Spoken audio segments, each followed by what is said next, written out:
una época, cuando era joven, o más joven de lo que soy ahora, donde las parejas tenían la posibilidad de comprarse una vivienda. ¿Os acordáis?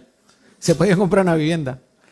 Así que Sara y yo hace muchos años atrás, muchos años, mejor, no digo ahora edad, ¿no? Pero hace mucho tiempo, logramos comprar nuestra primera casa. Y lo hicimos por fe, porque la verdad que ni siquiera estaba construida.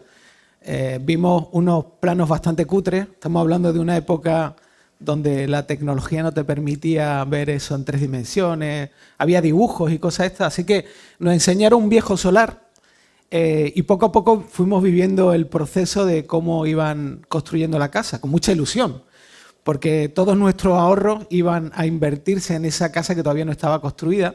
Sabéis que hay que pagar religiosamente todos los meses y no se enfadan contigo. Así que vimos todo el proceso, de hecho tengo un montón de fotos, no quise traerlas. Y poco antes de que nos entregaran las llaves de casa, pasó en Málaga algo parecido a lo que ha pasado este año, que llovió de forma inusual, llovió demasiado. Y un día, en una de nuestras visitas, nos acercamos a la casa y nos encontramos al constructor, que estaba bastante preocupado porque habían salido manchas de humedad por toda la casa y bueno, trató de arreglarlas y finalmente el constructor dijo: mira, no os preocupéis, que esto ya está resuelto, no hay ningún problema más, etcétera, etcétera. Nos convenció ahí.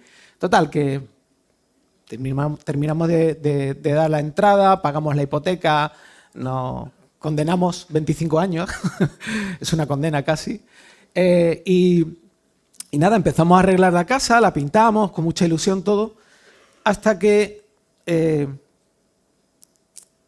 un día nos dimos cuenta de que en una de las paredes del salón, la más visible, empezó a salir una manchita de humedad. Al principio era muy pequeña, pero luego fue creciendo y llegó a ocupar casi la mitad de la pared, ¿no? Claro, iban pasando los años y por todos los medios tratamos de arreglar el problema. Llamamos 2 veces al constructor, picó la pared entera, la volvió a enfocar, puso algún producto antihumedad, pero tarde o temprano volvía a aparecer la manchita. Cuando me cansé traté de arreglarlo yo varias veces, pero tarde o temprano volvía a aparecer la manchita. De hecho, un poco antes de vender la casa, hicimos una reforma, la arreglamos entera, se volvió a picar la pared, se volvió a pintar, pero el dueño de la casa en un momento determinado nos volvió a preguntar si la casa tenía problemas de humedad, ¿no? Esa mancha de humedad volvía a salir. Parecía imposible de eliminar, parecía imposible. Claro, esta experiencia personal mía propia a mí me hace pensar, ilustra muy bien lo que nos suele ocurrir a veces, lo que solemos vivir en nuestra vida diaria, cotidiana, ¿no? Hay manchas que aparecen, que tratamos de eliminar, que nos hacen sufrir, que nos producen dolor, que a veces parece que desaparecen, pero vuelven a reaparecer, ¿no? Al tiempo vuelven a ser visibles. Voy a tratar de ser más concreto, porque estoy hablando de una forma muy general, ¿no? Pero para que me puedas entender mejor, imagínate que llevas años tratando de ver cambios en tu marido o en tu esposa y cuando parece que sí, es que no. Cuando parece que ahora tu marido empieza a ser alguien ordenado, de pronto te das cuenta que vuelve otra vez al desorden, ¿no? O cuando tu esposa parece que ha aflojado un poquito en algunas cosas que son muy importantes para ella, te das cuenta de que otra vez vuelve a resurgir su persona. O quizá tienes el anhelo de un trabajo que te entusiasme, que te guste, que sea aquello lo que tú quieres y que te deje tiempo para estar con tu familia, para servir incluso en la iglesia, pero una y otra vez lo que ocurre es que van surgiendo oportunidades y todas se frustran. O a lo mejor lo que quieres es ser una persona, un mejor seguidor de Jesús. Es algo bueno, ¿no? Pero parece que nunca llega a ese momento. Parece que por más que lo intentas, nunca lo logras, ¿no? Y llega un punto donde casi que te resignas a vivir una vida mediocre y encima te sientes hipócrita. O hay cosas en lo más íntimo de ti que quisieras cambiar. A lo mejor deseas ser libre de algo vergonzoso. no sé, eres una persona celosa y es algo que se repite en tu vida, una persona que lucha con la envidia, con la ira, con la lujuria, la pornografía, con llamar la atención. Quizá eres una persona que ha analizado tus recaídas constantes en este tipo de cosas y asumes que vas a tener que vivir así para el resto de tu vida. O a lo mejor tienes relaciones rotas que quieres arreglar. Hay personas que te han dañado o tú has dañado a personas o ambas cosas a la vez y por más que tienes una buena actitud, siempre vuelven los fantasmas del pasado. Las acusaciones, la ansiedad, el dolor, la difamación, la injusticia, la amargura. O quizás no es ninguno de tus casos, quizás lo que tienes es una enfermedad grave que ha tocado tu vida recientemente y que con toda seguridad te va a dejar secuelas, te va a cambiar la vida y vas a tener que lidiar con eso el resto de tu vida. Hay muchas formas de pensar en este tipo de manchas que no se van, ¿no?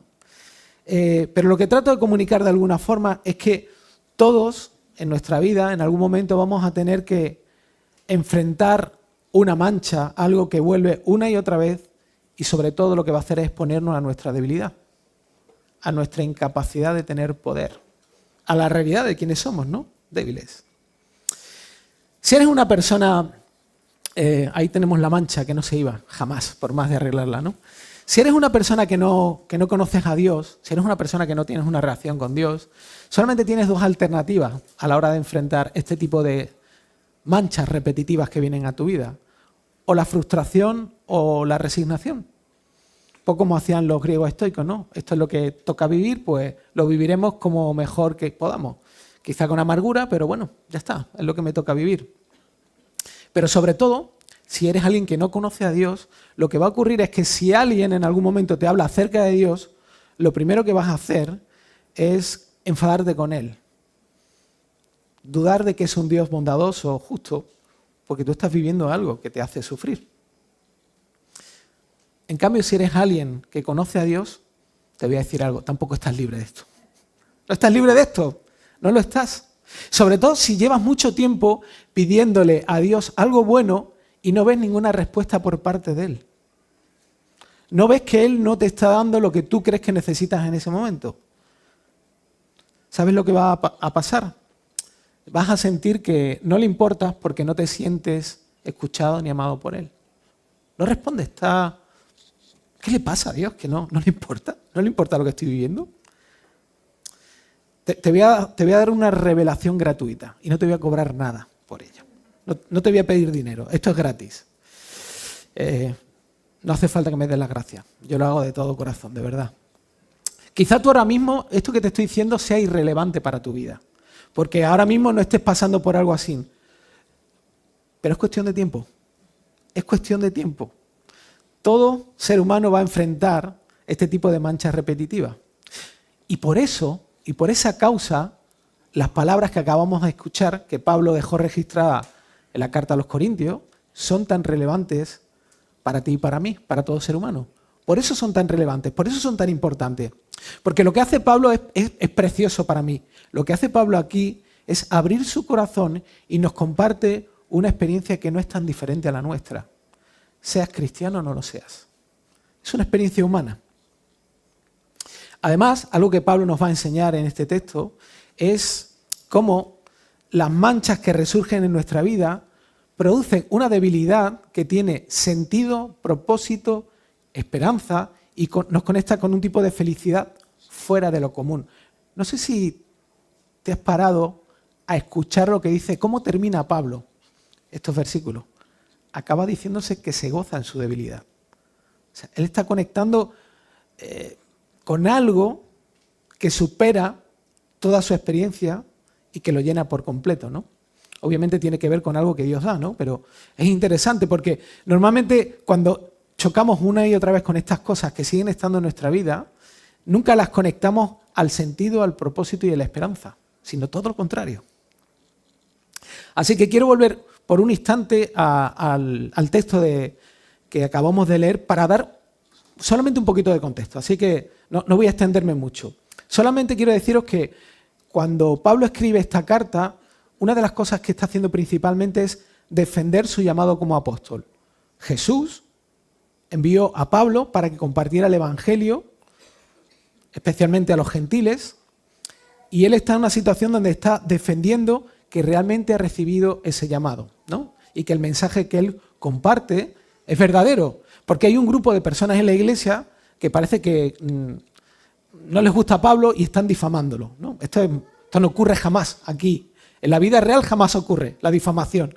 Así que, curiosamente, Pablo era el que había iniciado esta iglesia, la había fundado él. Imaginaos, ¿no? Que fundas tu propia organización o tu propia empresa y de pronto todos se ponen en contra de ti y empiezan a acusarte de que eres un mal jefe, cuando tú te has desgastado por ellos, ¿no? Esa es la situación que está viendo Pablo, ¿no? Lo están poniendo verde y él está tratando de mostrar la realidad de quién es él. Ahora, yo quiero que pienses en una cosa. ¿Qué es lo que solemos hacer todos cuando nos sentimos atacados? ¿Qué es lo primero que hacemos cuando alguien ataca a nuestra persona?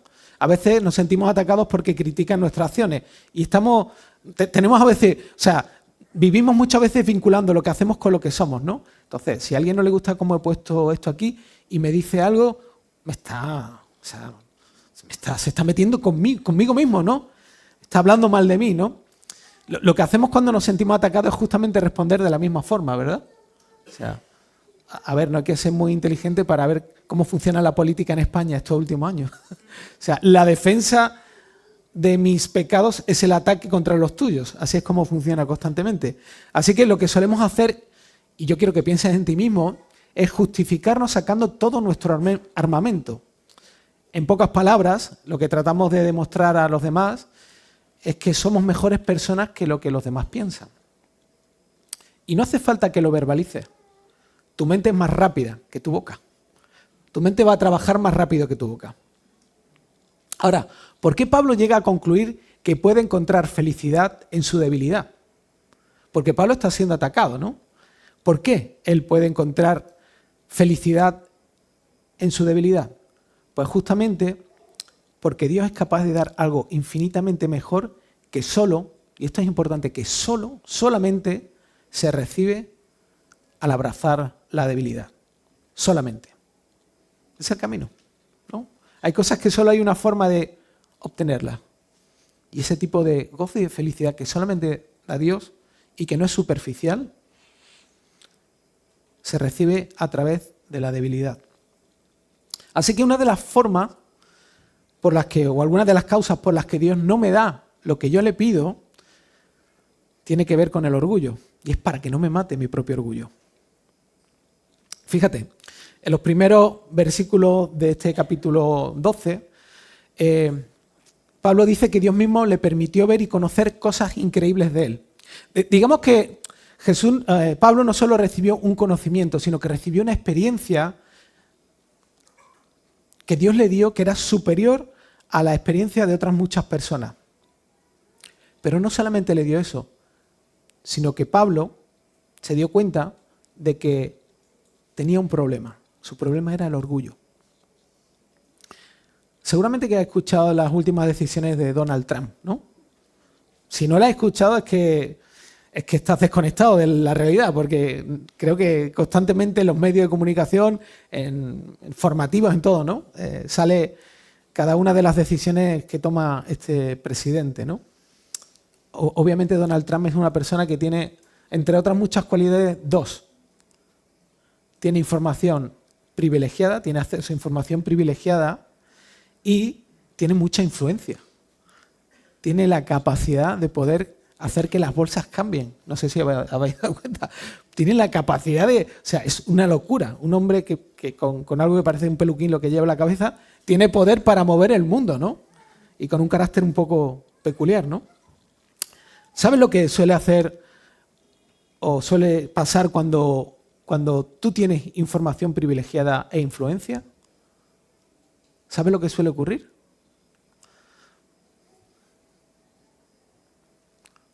Que resulta casi imposible no usar ambas cosas para tu beneficio personal.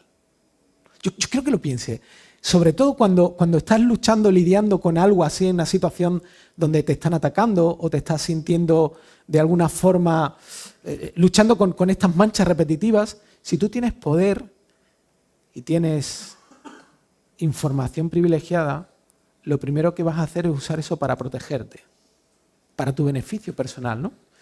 Donald Trump hace poco, antes de todo lo que comunicó, habló con su amigo millonario y le dijo lo que iba a hacer, y por causa de eso todos se beneficiaron, ¿no? No hubo ninguno de esos amigos millonarios que dijeron, espera, vamos a avisar al resto de empresarios del mundo para que no pierdan dinero. No, todos se lo callaron y hicieron inversiones para enriquecerse. Así es como funciona el corazón del ser humano, por defecto, ¿no? Obviamente esto es ¿por qué? Por el orgullo. Es por el orgullo, ¿no? Usamos ese tipo de información privilegiada y respondemos así por causa del orgullo. Pero además vivimos en un contexto muy interesante, ¿no? Vivimos en un contexto cultural donde alimentar la autoestima egocéntrica es un valor. Que tú mismo te des valor haciendo uso de todo lo que tú tengas se aplaude. Se aplaude. De eso viven un poco los influencers al final, ¿no? O sea, la gente valora a los que hacen cosas que son increíbles y eso se aplaude, ¿no? Y por eso siempre hay, la autoayuda, los coaching, ¿no? Demuestra que vales, tú puedes, te lo mereces, muestra tu valor con lo que haces, usa las ventajas, todas las ventajas que puedas obtener para conseguir lo que quieres. Son todas frases que tratan de alimentar, y esto quiero que lo pienses, todas estas frases tratan de alimentar a un alma vacía de valor. A un alma vacía de valor. Cuando ves a una persona que se autopromueve o que se autodefiende, en el fondo lo que hay es una persona que tiene el alma vacía. Pero Pablo dice otra cosa totalmente distinta, ¿no? Justo lo que hemos escuchado en el versículo 7. Él dice, así que para impedir que me volviera orgulloso, se me dio una espina en mi carne, un mensajero de Satanás para atormentarme e impedir que me volviera orgulloso. Pablo sabe que el orgullo es un problema grave para él. Sabe que tiene problemas de orgullo y sabe que lo que Dios le ha dado, o mejor dicho, lo que Dios no le ha quitado, es esencial para que el orgullo no lo mate. Para que el orgullo no le impida poder recibir ese tipo de gozo que solamente se encuentra y que viene de Dios, ¿no? Yo creo que la mayoría conocéis a C.S. Lewis, ¿no? Un escritor y pensador cristiano, uno de los más importantes del siglo XX, y escritor de novelas, de las Crónicas de Narnia y un montón de novelas, ¿no? Y de libros de reflexión cristiana profunda. Y él hace una mención acerca del orgullo y hace un desarrollo que no tiene desperdicio. Es fantástico. Es una cita un poquito larga, pero merece la pena leerla. Merece la pena leerla. Él dice lo siguiente, dice, no hay defecto que haga a un hombre más impopular y ninguno del que seamos más inconscientes en nosotros mismos, hablando del orgullo. Y cuanto más lo tenemos en nosotros mismos, más nos disgusta en los demás. Según los maestros cristianos, el vicio esencial, el mal más terrible es el orgullo. De hecho, si queréis averiguar lo orgullosos que sois, lo más fácil es preguntaros, ¿hasta qué punto me disgusta que otros me desprecien o se nieguen a fijarse en mí o se entrometan en mi vida o me traten con paternalismo o se den aires? El hecho es que el orgullo de cada persona está en competencia con el orgullo de todos los demás. Sigue diciendo, es porque yo quería ser el alma de la fiesta, por lo que me molestó tanto que alguien más lo fuera. Dos de la misma especie nunca están de acuerdo. Dos orgullosos nunca van a estar de acuerdo. Lo que es necesario aclarar es que el orgullo es esencialmente competitivo. Es competitivo por su naturaleza misma.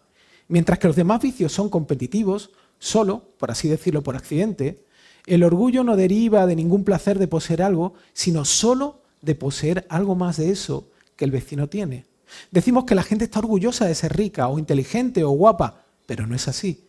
Están orgullosos de ser más ricos, más inteligentes o más guapos que los demás.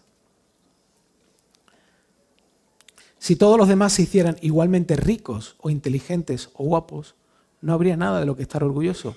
Es la comparación lo que nos vuelve orgullosos. El placer de estar por encima de los demás. Casi todos los males del mundo que la gente atribuye a la codicia o al egoísmo son, en mucha mayor medida, al resultado del orgullo. Increíble. Increíble. El orgullo es como un cáncer para el ser humano. Pero piensa en tu propia vida por un momento. La mayoría de tus quejas, frustración y amargura no nacen de la insatisfacción de no obtener lo que otros tienen y tú quieres. Piénsalo por un instante. Todos los momentos que tú has vivido frustración, ingratitud, enfado, ira, has estado molesto, en el fondo no tienen que ver con esa actitud de querer quizá lo que tienen otros. A lo mejor dices, no, yo no quiero lo que quieren otros, pero en el fondo estás influido por eso. ¿No viene de eso? ¿No viene de eso? Ahora, el gran punto es ¿por qué? ¿Por qué Dios muchas veces no responde a lo que le pedimos? Si son cosas buenas, ¿no? ¿Por qué Dios no responde a lo que pedimos? Hay cosas que obviamente no son buenas, están mal, ¿no? No voy a pedir a Dios que me permita que a mi vecino le pase algo, ¿no? Y el ruidoso, el que me molesta siempre. Pero hay cosas que son neutras, son buenas. ¿Por qué Dios a veces parece tan sádico o tan terrible en no responder a lo que yo le pido? Quiero usar una ilustración para tratar de comunicarte. Tratar en mi mente limitada por qué Dios hace esto, ¿no? Imagínate que un niño celíaco que tiene mucha hambre, está hambriento, va a su padre y le pide pan. Te pregunto yo, ¿está bien que el hijo le pida a su padre pan? ¿Está bien o está mal? Está bien, ¿no? Claro que sí. Si su padre es un buen padre, si su padre lo ama, no va a dejar morir de hambre a su hijo, no tiene sentido, ¿no? O sea, quiere a su hijo y lleva acciones en consonancia al amor que tiene a su hijo. Y una forma de mostrar el amor y el afecto a su hijo es cuidar de su vida. Ahora bien, ¿y si el pan que le está pidiendo el hijo al padre tiene gluten? El hijo celíaco tiene hambre y le pide al padre gluten. ¿Qué debería hacer el padre? ¿Debería darle el pan? La forma en la que el padre mostraría amor a su hijo es no dándole el pan, no dándole ese pan. Porque a pesar de que ese pan va a saciar el hambre de su hijo, ese mismo pan lo va a destrozar. Y a pesar de esto, seguramente el hijo respondería con una actitud hiriente a su padre. Dudaría de su amor, se enfadaría, se alejaría emocionalmente, o como los papás sabemos, tendría una pataleta. Diría papá. Bueno, me acuerdo yo cuando Ismael era pequeño y había cosas que no entendía, me decía, papá, tú no me quieres, ¿no? Ya lo he dicho varias veces, ¿no? A veces decía, papá, tú lo que quieres es matarme. Mi hijo llamándome asesino, pero bueno, en fin, ¿qué le vamos a hacer? Pero en realidad la respuesta de este niño, de esta ilustración, es una respuesta por causa de que aún no ha llegado a conocer cómo es el corazón y el amor de su padre. No lo ha llegado a conocer. Solo ve la acción eterna y concluye que su padre no lo ama. Pero la realidad es mucho más profunda y nace del amor de un padre que sufre con él. El padre sufre con su hijo, sufre porque su hijo tiene hambre, pero también sufre porque sabe que no le puede dar lo que su hijo le pide. No se lo quita y está indiferente, no, sufre porque su hijo está sufriendo. No solamente para protegerlo, sino porque el padre lo que quiere darle es algo mucho mejor.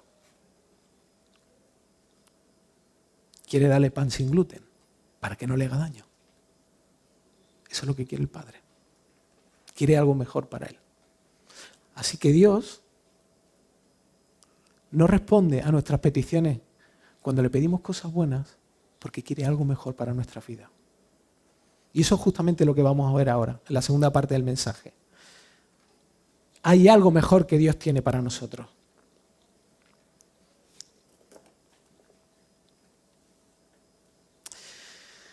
Pablo en el texto que hemos leído hace algo muy interesante, ¿no? En el primer versículo lo que hace es explicar lo que aprendió de su experiencia acerca de sí mismo.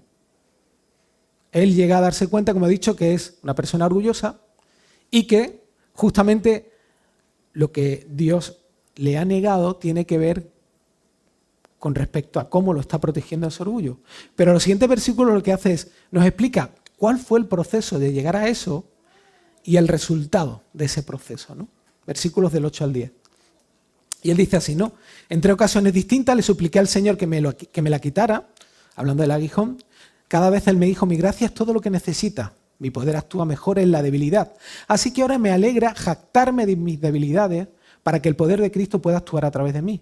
Es por eso que me deleito en mis debilidades y en los insultos, en privaciones, persecuciones y dificultades que sufro por Cristo, pues cuando soy débil, entonces soy fuerte. Lo primero que vemos en Pablo es que es algo muy curioso en nosotros también, ¿no? Cuando nuestra debilidad es puesta, la primera reacción es tratar de huir. Lo primero que queremos es salir de ahí, no nos gusta, ¿no? Es lo que Pablo hizo. Pablo le pidió a Dios 3 veces que se lo quitara, que borrara, Señor, borra la mancha de ahí, borra esta mancha, haz que desaparezca. No sabemos con exactitud qué era ese aguijón, no lo sabemos. Ayer justamente estaba hablando con un pastor que conocí y me preguntaba, oye, ¿y tú qué crees que es el aguijón en la carne? Bueno, no sé qué es exactamente, no sé si era algo físico, no sé si era una persona que le hacía la vida imposible o muchas personas o la persecución, no lo sé. Lo que sí sé es que era algo claramente molesto, doloroso y frustrante para Pablo. Era algo muy desagradable. Y cuando estaba estudiando este texto, me puse a pensar en algo, espero que no sea una herejía, pero me llamó mucho la atención, ¿no? Porque Pablo dice que le pidió 3 veces a Dios que le quitara esto. Le dijo, te lo pedí 3 veces y yo decía, bueno, ¿y por qué no 4? ¿Y por qué no 1? ¿Y por qué no 20? ¿Y por qué no 30? ¿No? No lo sé, no os voy a dar una respuesta, pero sí encontré algo que me llamó mucho la atención. Y es que el número 3 se menciona mucho en la Biblia y suele estar relacionado a un cambio o transición en la vida de la persona. Es muy interesante que la persona, y os voy a poner algunos ejemplos, seguro que hay más, ¿no? Pero algunos de los que estuve explorando, ¿no? Por ejemplo, uno de ellos puede ser el de Jonás, ¿no? Jonás pasó 3 días dentro del pez y después acabó orando, después de pasar 3 días dentro del pez, ¿no? Luego Jonás pasó 3 días en Nínive y después la ciudad se arrepintió. Pedro negó 3 veces a Jesús y después se dio cuenta de su propia cobardía. Hubo un cambio en la persona, ¿no? Un primer cambio. Jesús oró 3 veces en Getsemaní y después fue a la cruz sin defenderse. O Jesús estuvo 3 días en la tumba y después resucitó. O Jesús preguntó 3 veces a Pedro, ¿me amas? Y después lo restauró para usarlo como nunca se imaginado. Qué interesante, ¿no? Confieso que no me ha dado tiempo a explorar esto, ¿no? Pero tengo que ver si hay algún aspecto interesante, ¿no? En el sentido este, ¿no? Pero la petición de Pablo nos enseña algo muy curioso. Y es que Dios no ve la falta de fe, o sea, no ve como falta de fe nuestra lucha con la fe, sino como el proceso mismo de la fe. Para Dios, la fe no es algo que de pronto te llega y ya no hay lucha, no hay dudas con eso. No. La fe se fortalece. Es como una relación. O sea, cuando yo conocí a Sara, de pronto no... Sí, yo estaba enamorado de ella, pero lo confieso, Sara, lo debo confesar. Pero no te amaba como ahora, no te quería como ahora. Era un amor egoísta, era un amor inmaduro, ¿no? Pero la fe es un poco así también. La fe es un don de Dios, pero es algo que se madura como una relación. Y es una lucha, igual que en el matrimonio, donde somos vencidos y vamos muriendo a nuestro egoísmo en muchas cosas, ¿no? En pos del amor. Y la fe igual, pero con respecto al amor de Dios, ¿no? Quiero tomarme un momento, ya estoy prácticamente terminando, pero quiero tomarme un momento, especialmente pensando en aquellas personas que quizás están aquí o están escuchando a través de internet y aún no conocen el Evangelio, o a lo mejor quizá alguna vez le han explicado el Evangelio y quizá no lo han llegado a entender bien, no lo sé, ¿no? Porque es posible que tú estés aquí o estés allí, no sé dónde, y estés luchando con la búsqueda de algún tipo de esperanza o fe en tu vida. Puede que estés atravesando un momento difícil o una crisis, puede que seas creyente o que no lo seas. No estamos libres los cristianos de las crisis. Pero el mensaje que transformó a Pablo y ha transformado a millones de personas a lo largo del mundo es justamente ese, el Evangelio, son las buenas noticias. Y hay mucha confusión respecto a este mensaje.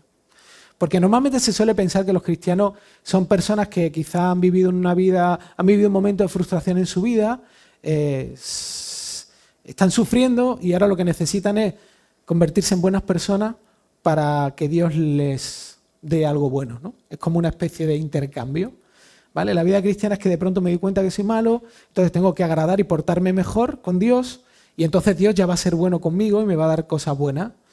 Pero eso no es lo que Pablo enseña, ¿no? De hecho, Pablo, una de las personas que más ha influido en el cristianismo y en la humanidad, y más ha escrito, y es considerada de las más espirituales, justamente nos está diciendo que tiene muchos problemas con el orgullo. Por eso Dios no le da lo que pide. Pablo no era una buena persona, ni antes ni después. Así que la buena noticia, el Evangelio, es algo extremadamente más sencillo y más increíble, ¿no? Y básicamente es que el creador de todo lo que conocemos y desconocemos, nuestro creador, se hizo un débil hombre, Jesús, no para mostrarnos que el mayor de nuestros problemas somos nosotros mismos. Cuando hablamos de pecado hablamos de eso, de nuestro problema de orgullo. No solamente Dios dijo, mira, yo voy a venir a través de Jesús para que tú te des cuenta de que tiene un problema. No, sino que vino para entregar la vida de su mismo Hijo, de Jesús, y mostrarnos cómo es su corazón para con nosotros. Para rescatarnos del orgullo destructivo, de la búsqueda constante de construir una identidad de una persona, de vivir insatisfecho constantemente, de tener una visión confundida de lo que es la verdadera vida, de la felicidad. Cuando hablo de la felicidad me cuesta mucho trabajo porque sé que se puede malinterpretar. La felicidad cristiana no tiene que ver nada con la felicidad que se persigue fuera de ahí. La felicidad que viene de parte de Dios no tiene nada que ver con la felicidad superficial, basada en las cosas que tiene o en una vida cómoda. De hecho, Jesús mismo dijo en Juan 3:16, que es un texto súper conocido, porque de tal manera amó Dios al mundo que dio a su Hijo unigénito para que todo aquel que cree en Él no se pierda, mas tenga vida eterna. El Evangelio es una invitación a que el ser humano viva bien, viva con esperanza, no solamente con la esperanza en la eternidad, sino con la esperanza aquí y ahora. Aquí y ahora. El Evangelio no es una buena idea, no es una idea de autoayuda, no es una idea que me hace sentir bien. El Evangelio es la presencia de una persona, de alguien, que es amor, que es perdón. Así que esa invitación es justamente a vivir como Jesús, el humano más feliz que jamás ha existido y existirá. A vivir libre del orgullo propio y a vivir una vida eterna en un mundo donde ahora sí las cosas van a funcionar bien porque Él estará allí. Hay pocas personas en el mundo que no reconozcan a Jesús como un ser humano excepcional. Pero no basta con tratar de imitar a Jesús, no basta con sentir admiración hacia Él, no basta con simplemente reconocer que fue una buena persona.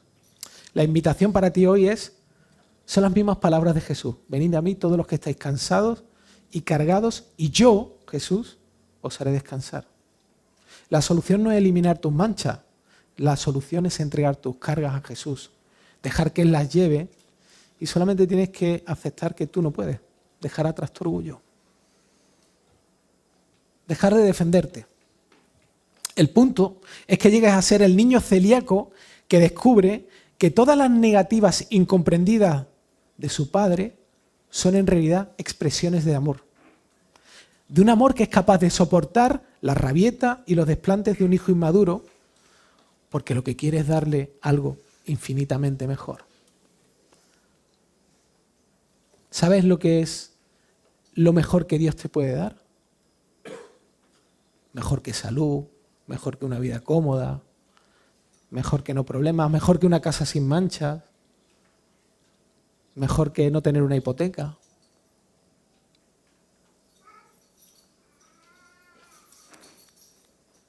Lo mejor que Dios nos puede dar es una intimidad íntima con Él que supera y trasciende a todo lo demás, incluida la muerte. Eso es lo mejor que Dios nos puede dar, Él mismo. Eso es lo que Dios quería para Pablo. Eso es lo que transformó a Pablo. Eso es lo que nos cambia y nos transforma a nosotros. Ese es el mensaje de Jesús, ese es el Evangelio. ¿Y cómo se recibe eso? Recibiéndolo. Tal como tú estás. Tal como estás. Ahí es donde está nuestra felicidad y satisfacción. No somos fruto de la casualidad, no lo somos. Somos fruto de una mente que ama.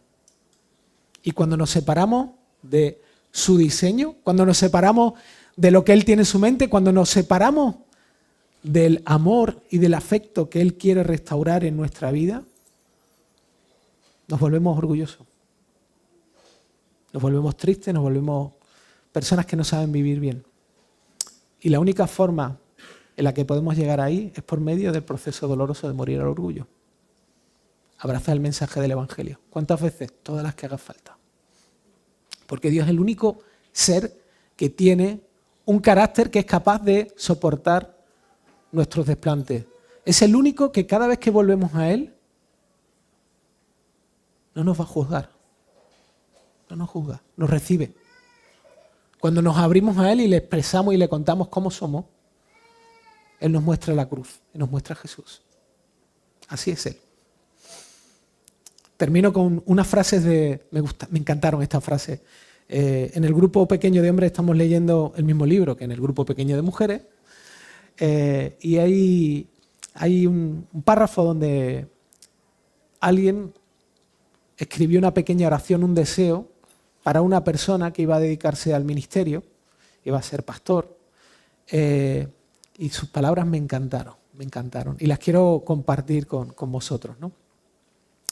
Este fue el deseo para ese pastor, nos dijo, que todas tus expectativas sean frustradas, que todos tus planes sean desbaratados, que todos tus deseos se marchiten hasta la nada, que experimentes la impotencia y la pobreza de un niño y puedas cantar y bailar en el amor del Dios, el Padre, el Hijo y el Espíritu Santo. Este es mi deseo para mí y para ti también, que puedas vivir la experiencia de cantar y bailar en el amor de Dios, en medio de tus manchas, por medio de Jesús.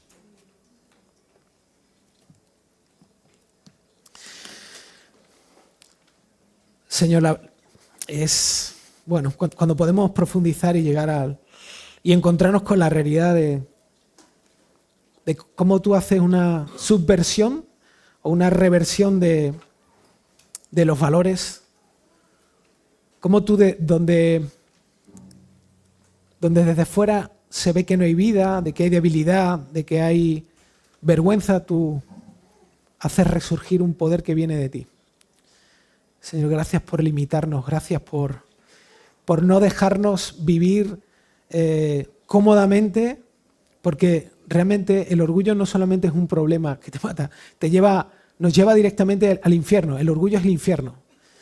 Probablemente a veces cuando pensamos en el infierno pensamos en un lugar horrible con fuego, y en realidad es un lugar horrible porque las personas que viven allí son orgullosas, compiten entre sí constantemente y viven en una tensión eterna entre ellos mismos, Señor, y no queremos vivir así, no queremos vivir así. Y te damos gracias porque a través del Evangelio tú nos ofreces algo tremendamente mejor, estar contigo. Tú disipas, matas el orgullo, Señor. Gracias por lo que has hecho.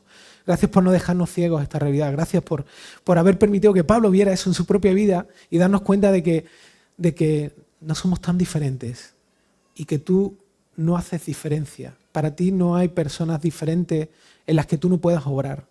Que no nos resistamos a ti, Señor, que nos acerquemos a ti con una actitud de ser sorprendidos, de dejarnos amar, de arrepentimiento también, Señor, porque tantas veces que no te consideramos y te tenemos en cuenta y te culpamos de cosas en las que nosotros no hemos querido incluirte. Gracias porque en Jesús vamos a ti y podemos sentir y tener la certeza de que lo que recibimos de ti es amor y transformación, no quedarnos como estamos. Señor, gracias porque eres tan grande, tan grande. En el nombre de Jesús. Amén.